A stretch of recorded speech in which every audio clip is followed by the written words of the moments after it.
सभी को जय हिंद दोस्तों। आप सभी का हार्दिक स्वागत है जय हिंद रिएक्शंस पे।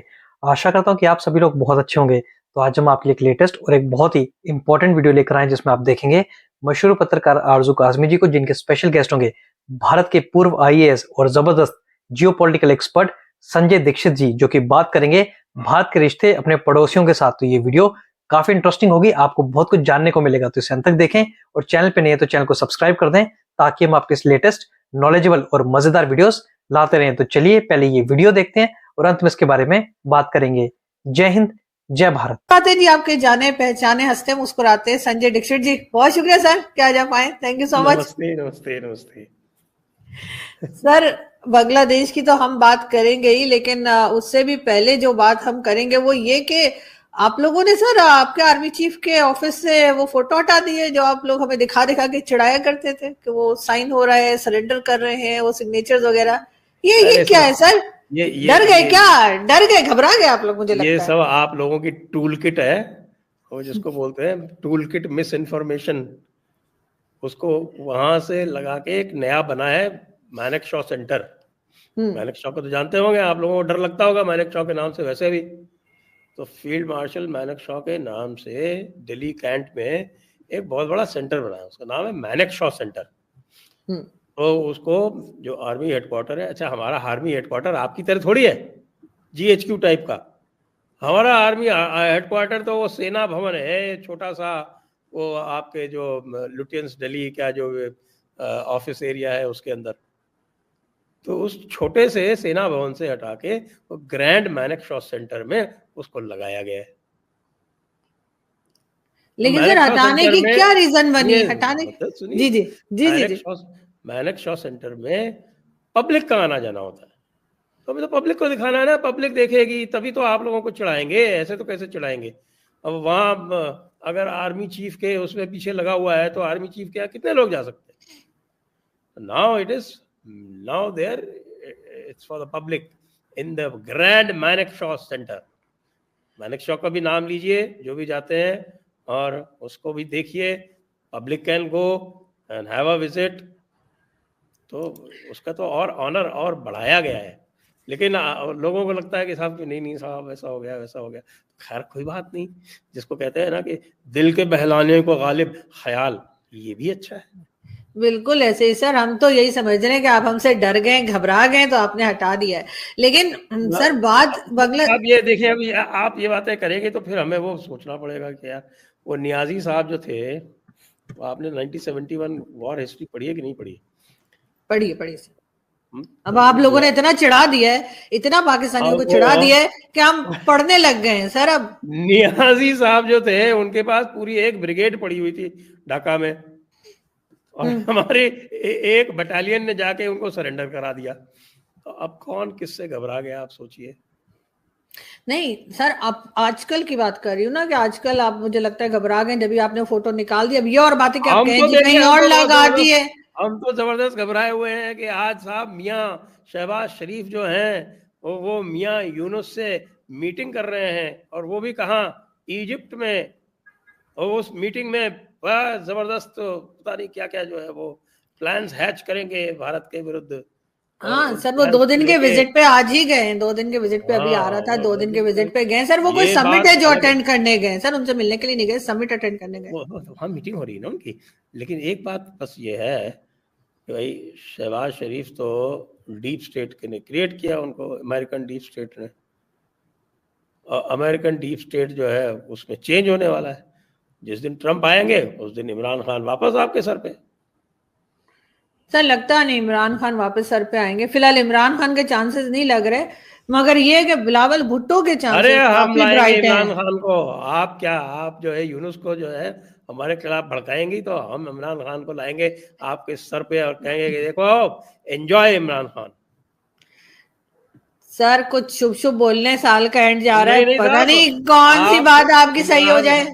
आप इमरान खान जैसे को आप समझती नहीं है, वो आपके लिए बिल्कुल एक ऐसा बंदा है जो पाकिस्तान को कहां से कहां पहुंचा देगा। बिल्कुल सर, पहुंचा दिया था उन्होंने, पहले भी पहुंचा चुके हैं। लेकिन सर मुझे ये बताइए ना कि बांग्लादेश के साथ एकदम गवर्नमेंट चेंज होते ही, बांग्लादेश की जैसे ही गवर्नमेंट चेंज हुई है और शेख हसीना गई हैं और मोहम्मद यूनुस आए, तो अचानक से भारत के साथ टर्म्स खराब क्यों हो गए रातों रात? मतलब ऐसा होना तो नहीं वो चाहिए जो था। आप लोग जो रजाकार छोड़ आए थे ना, वो रजाकार पावर में आ गए, सिंपल सी बात है।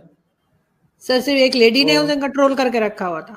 वो तो किया हुआ था। देखिए वहाँ की जो पहले से बांग्लादेश की पॉलिटिक्स समझिए। बांग्लादेश की पॉलिटिक्स, जब मुजीबुर रहमान ने वहाँ पे आई थिंक जब इलेक्शन हुए थे 1971 में, तो एक सीट छोड़ के बाकी सारी सीटें जो जीत ली थी 1970 में हुए थे election. I think they won all the seats. Exact number मुझे याद नहीं है, शायद 185 में से 183 या इस तरह से, they won all the seats. लेकिन यू नो कि they still did not win 50% of the vote. Mujibur Rahman के पास तब भी 50% पूरा वोट नहीं था। तो इसका क्या इंडिकेशन है कि 50% लोग तो बाहर ही थे ना। वो 50% में ये पूरा जो ये रजाकार तबका है, ये सारा रजाकार तबका जमात इस्लामी वाला, वो तो पाकिस्तान आर्मी का पिट्ठू था। उन्होंने ही तो पाकिस्तान आर्मी के साथ मिलकर वो सारी एट्रोसिटीज की थी। जो बांग्लादेश की जो एट्रोसिटीज हुई थी उसमें ये these people were working as the go between. तो इनका तो इकोसिस्टम था। तो वहां पे 3 फ्रंट है इस समय। एक तो अवामी लीग है, दूसरा बीएनपी है, तीसरा जमात इस्लामी है।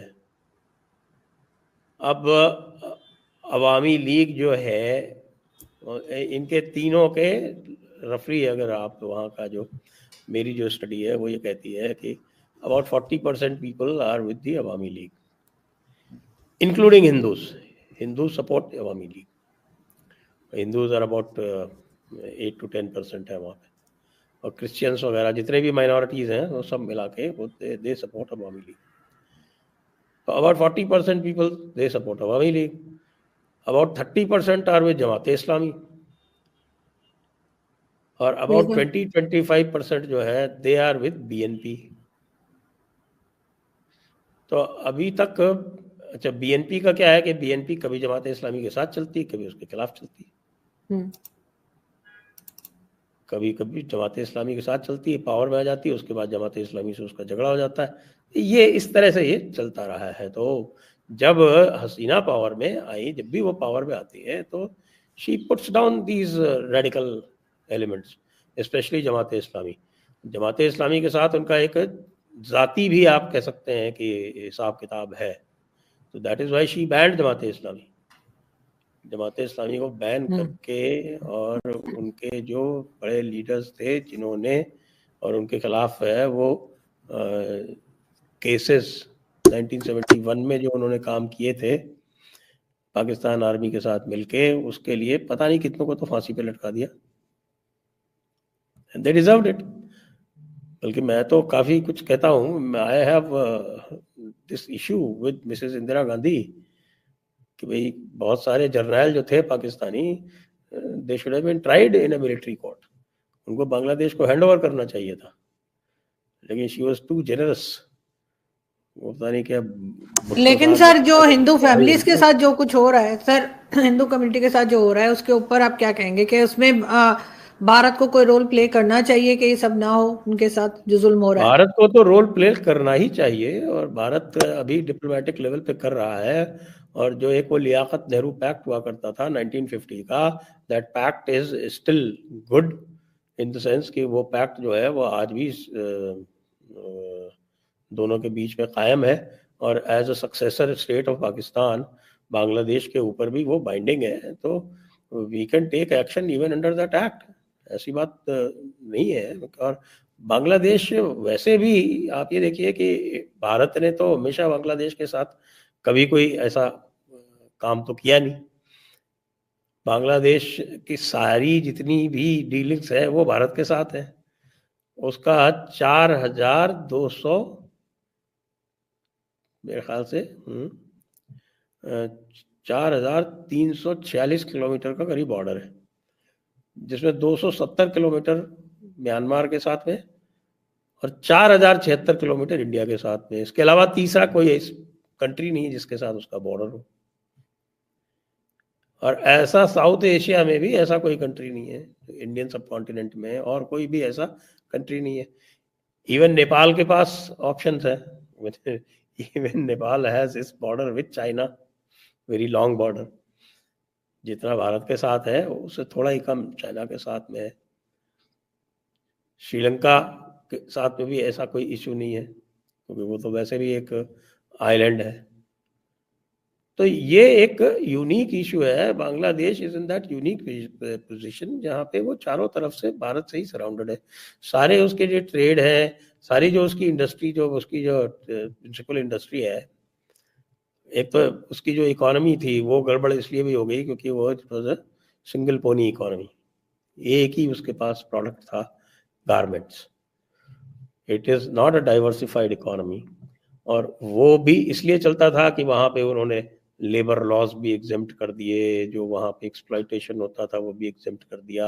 और पूरी तरह से एक तरह का जो एलीट कैप्चर था उस इंडस्ट्री पे। और आज की हालत में जब उनके पास बिजली नहीं है, उनके जो मेजर इंडस्ट्रियल हब्स हैं वो बंद हो गए हैं।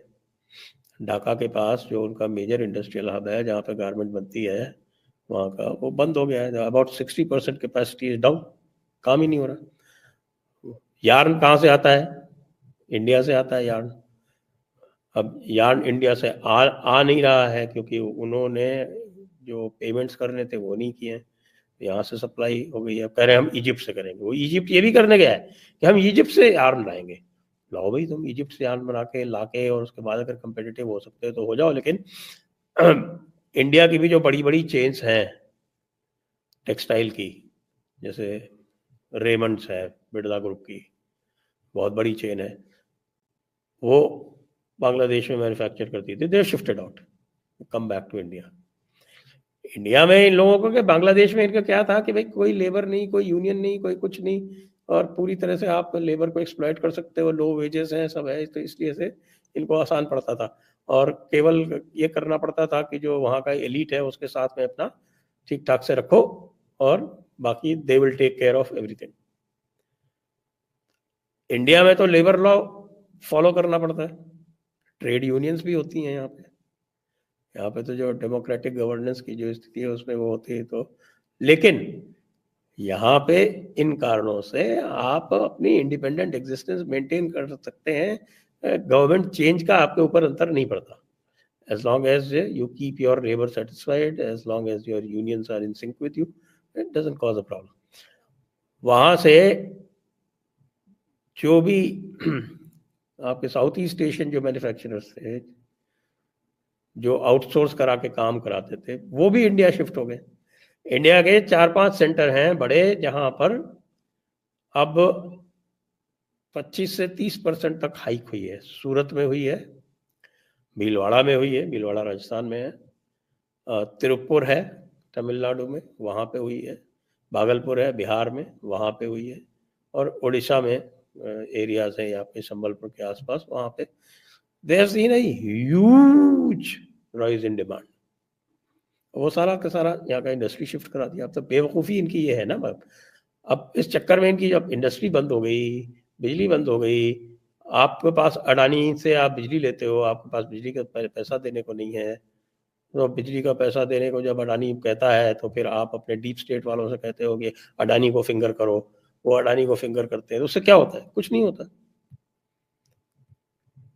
तो इसलिए बांग्लादेश में व्हाट हैज हैपेंड कि इन्होंने जमाते इस्लामी के चक्कर में बगैर मतलब, विदाउट एनी रीजन, केवल अपने वो इस्लामी जुनून में कि साहब हम तो इस्लामी हैं, पूरी दुनिया हमारी है, और वैसे भी साहब की जिंदगी तो मौत के बाद ही शुरू होती है, तो इस थॉट से उन्होंने साहब के कहा बस इंडिया को तो हम ऐसी तैसी कर देंगे, इंडिया को हम